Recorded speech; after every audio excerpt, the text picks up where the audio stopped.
Today we have a nice, simple, and easy shadow fade to do, and in this tutorial I'm going to show you exactly step by step how to do it. So we're going to start off this haircut by dampening up his hair, and what we're going to do is we're going to section off the top from the sides, right where the hair naturally wants to split on the parietal ridge, and we're going to do that all the way around.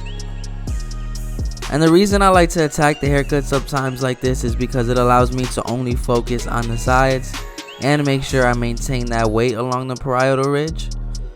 So as you can see, I'm just trying to separate it right where it naturally wants to split. I don't want to force it because once it goes back to where it naturally wants to lay, I want it to lay down nicely and I don't want it to sprout up.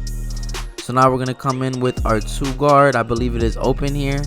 And we're going to debulk the sides. Now the 2 guard open is the biggest guard that I'm going to use. So I'm going as high as I want to with this. So as you'll see, I'm leaving a lot of weight at that ridge area to leave for when we do clipper over comb.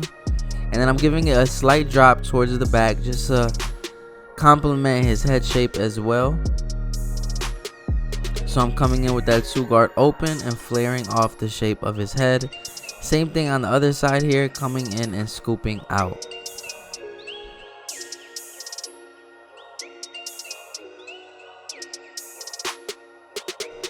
And I'll go over it multiple times just to make sure that I have a nice clean stopping point with this 2 guard open. And you'll notice every time I pass the clipper, I'm combing the hair back down into place. And now we're going to drop down to our 1.5 closed. And all that hair that's below that 2 guard open, I'm going to get rid of with this 1.5. Now this 1.5 should pretty much blend into that 2. But if not, you'll see me open up that lever all the way.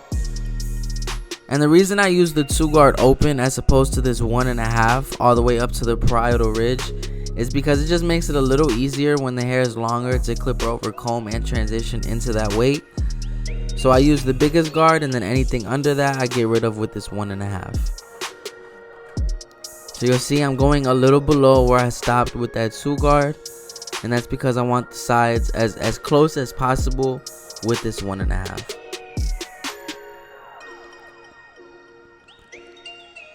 Now the fading process for a shadow fade is pretty much the same as any other, if not simpler. But then what we usually do is we add a taper to the neck and the temple area. And that's what we're going to do today. So I'm coming in with the 1.5 on the other side as well. And I'm just getting rid of the hair at the bottom.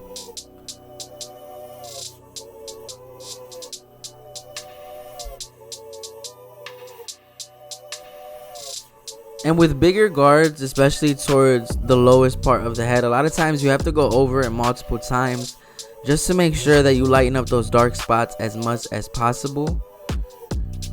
Because around our ears and behind the head tend to have a lot of indentations, so it never really gives the appearance of it being even.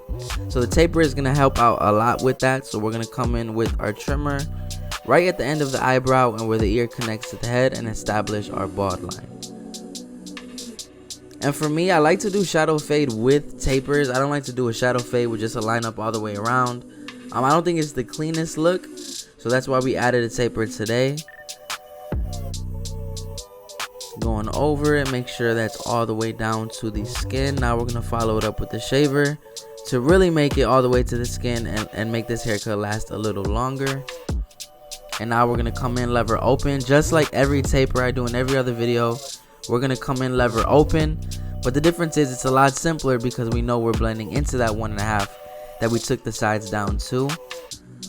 So I went up about a finger's width, and I'm making sure we have a nice clean guideline with the lever open. Now I went ahead and closed that all the way, and we're coming in closed, and we'll open that little by little until we get this line completely blended.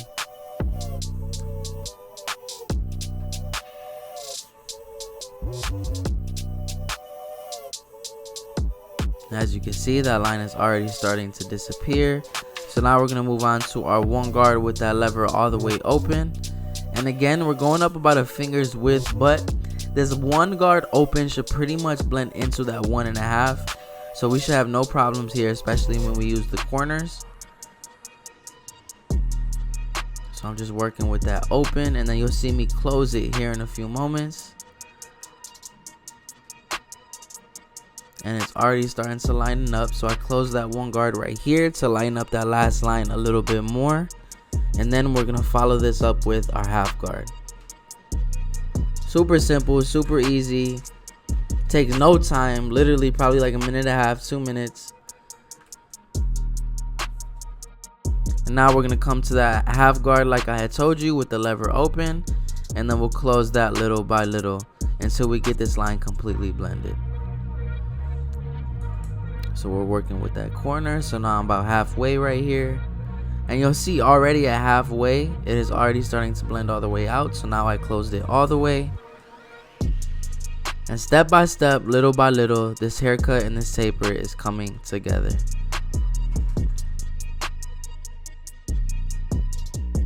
We're just continuing to work with the half guard, getting it as clean as we can. And now we're going to do basically a reverse taper into the beard. So his beard is about a 1. So we went in lever open and then got rid of that line in the middle. And we're just playing with it, trying to get it as blended as we can. So that line you see in the beard is the open. And now we're going to come in with the 1 guard, and that should blend right into the length that he has. Because in this case, this client wanted to keep his length. And also what I like to do with shadow fades, because it gives me, it just looks cleaner to me and way more organized when I do a shadow fade, is I like to line up around the ear and the arches first. And that just helps me kind of see any dark spots. It's more of a finished look. So you'll see I line up the arch first and around the ear, and it kind of frames everything out, and then I know exactly where I need to go to detail everything. So you'll see right now I'm coming around the ear, and I'm not trying to take this area up any higher than where it naturally wants to be. So I'm being careful there, and then I'm gonna round it around the ear. And when we get towards the back, we'll go ahead and clean up that line as well. And these are my wall high vis. I haven't used them in a lot of videos, but these trimmers are definitely hitters. I think they work better on lineups than they do for like balding out, because they don't eat through bulk well, but they do line up very sharp. So as you can see, I'm lining up behind the ear, going into the nape, trying to keep it as natural as possible, but at the same time getting it as sharp and as crispy as possible. And you can already see at this angle how it framed everything a lot better. So now when it goes to detailing for the taper, even around the ear, the clipper over comb, it's a nice reference point of what it's going to look like when it's done.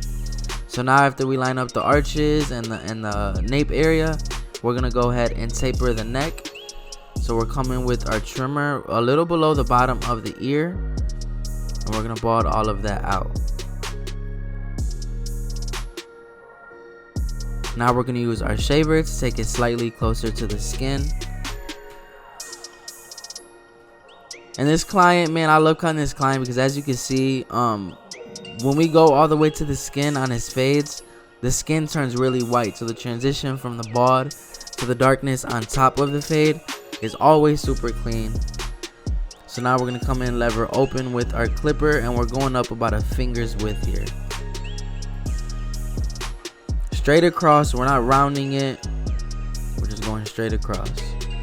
And a lot of times lining up the nape area first helps to keep those edges dark and really make that taper pop. So that's why I like to do that first as well. And now to get rid of the line in the middle, I'm going to come in clipper closed, and we're going to tap at that line just a little bit, and then I open up that lever a notch.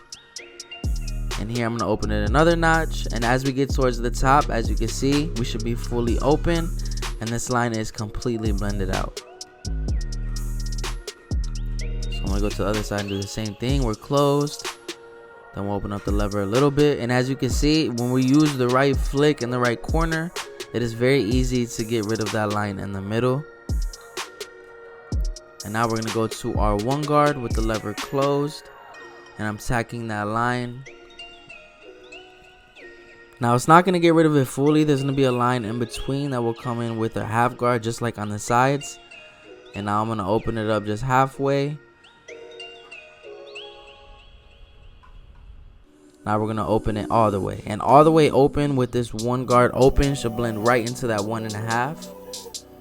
And now we're gonna start blending down.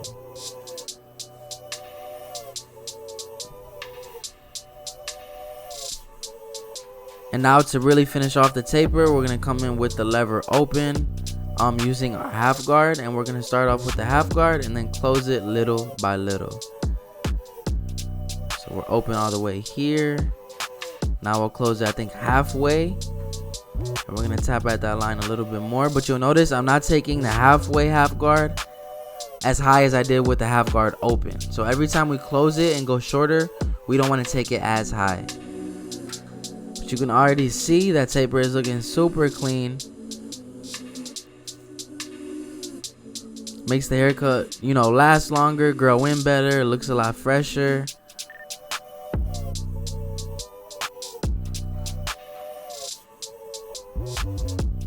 So we're just working, coming in closed, opening it. And the reason I like to play with the lever is because it just helps you to get rid of those dark areas as well. Because every part of the hair kind of grows differently, grows in different directions, it has different densities. And this is a distant angle. As you can see, that thing is looking super clean. That taper just adds, it just pops. It makes the whole haircut pop. So now we're going to do some clipper over comb from that 2 guard open into that weight. So I'm coming in with that comb and flaring out slightly. And then any hair sticking out of that comb, I go ahead and get rid of with my clipper. So as you can see, I'm at a slight angle. And I'm just building out the shape here while at the same time blending. Because what flaring the comb out does is help maintain that weight, as opposed to putting it flat against the head. You're just going to shave it down as if you were using a guard. So you'll see I'm following the shape of his head, flaring out. And that transition looks a whole lot better. And my lever is all the way open on my clipper as well.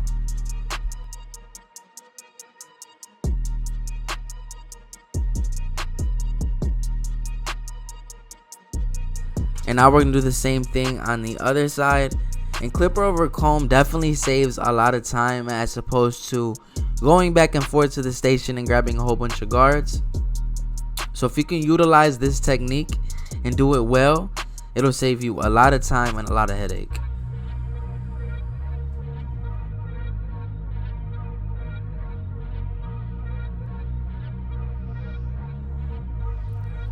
So you'll see when I go up with the clipper and kind of flick at it, I'm using that comb as a guard. And that comb against the head is equivalent to a 1 guard. And that kind of gave me confidence as to how much I was taking off at my lowest point, when I learned what that wall comb against the head really is. So that's a good reference point for you guys. And as you can see, it is framing out nicely. It is transitioning into that weight nicely. And now we're going to get into the trim. So I'm going to go ahead and wet the hair again. And I'm going to comb it all forward, allowing it to lay in its natural position.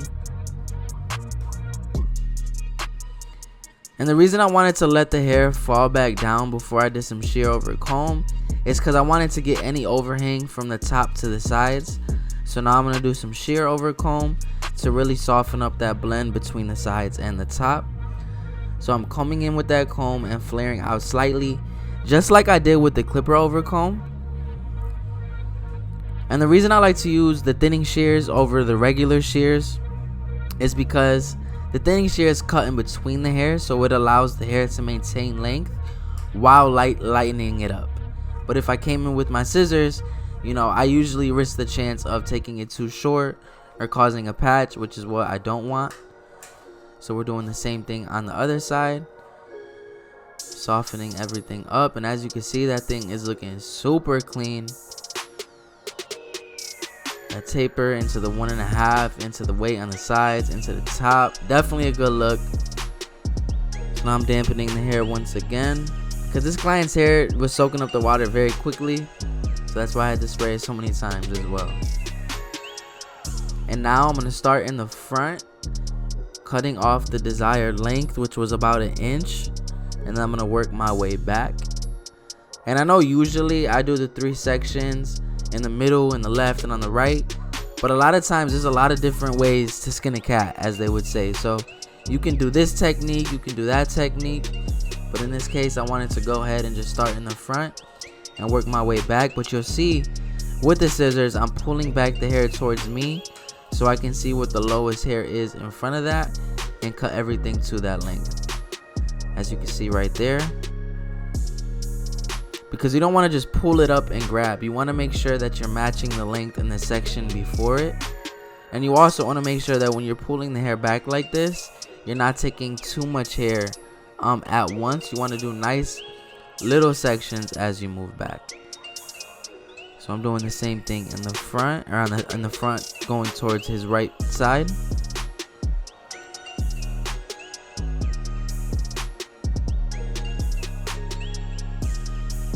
Now we're gonna move over to his left and finish the trim off.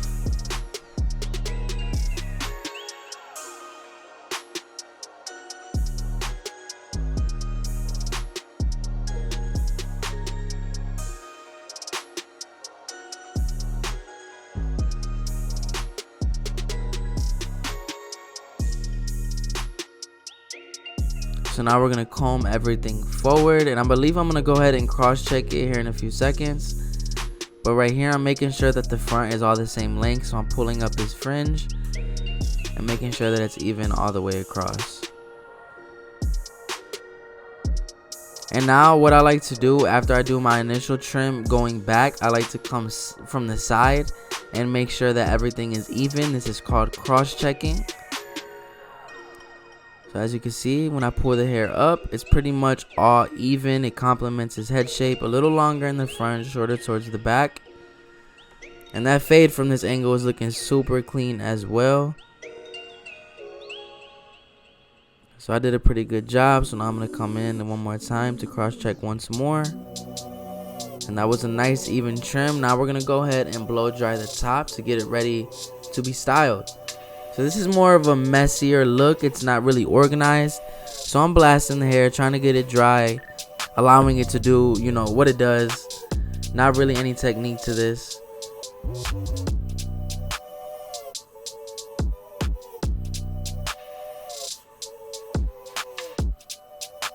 Trying to give it a little more volume in the front because it's thinner in its corners, so it helps to kind of disguise that. And now I'm going to use some volumizing powder from Tomb 45, and this allows it to get that nice dry look while giving it volume. And I also like to mix that with their Tomb 45 clay as well to go ahead and style it, because we want a more dry, natural look. So now I'm just piecing everything together, making it look nice and textured, and that thing is really looking nice. But now we're gonna go ahead and finish it off with the beard lineup. So I'm gonna have him blow a bubble, and I'm starting at the bottom of the beard, and then I'm gonna go to the top of the beard and connect those 2 points, and that'll give us a nice sharp beard line. And now I'm gonna use the razor to sharpen up his arch as well, because what a lot of barbers do is when clients don't get lineups in the front, they just won't use the razor. But you want to make sure that the arch looks as crispy as possible for as long as possible. So now we're going to line up the other side, which the other side of the beard is not as dense, so I'm making sure to keep it as high as possible, starting at the bottom, and then we're going to work our way towards the side.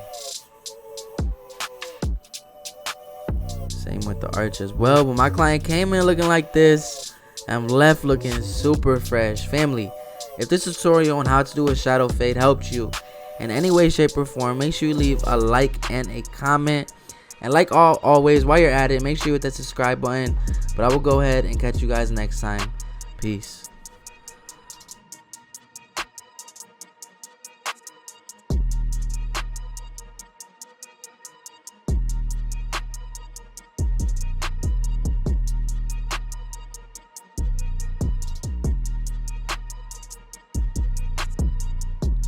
But also, if you're still here, January 14th in Dallas, Texas, I will be at the Barber Plug Experience teaching a class. All right, so if you guys want to come, pull through, the link will be in the description to go ahead and purchase your tickets.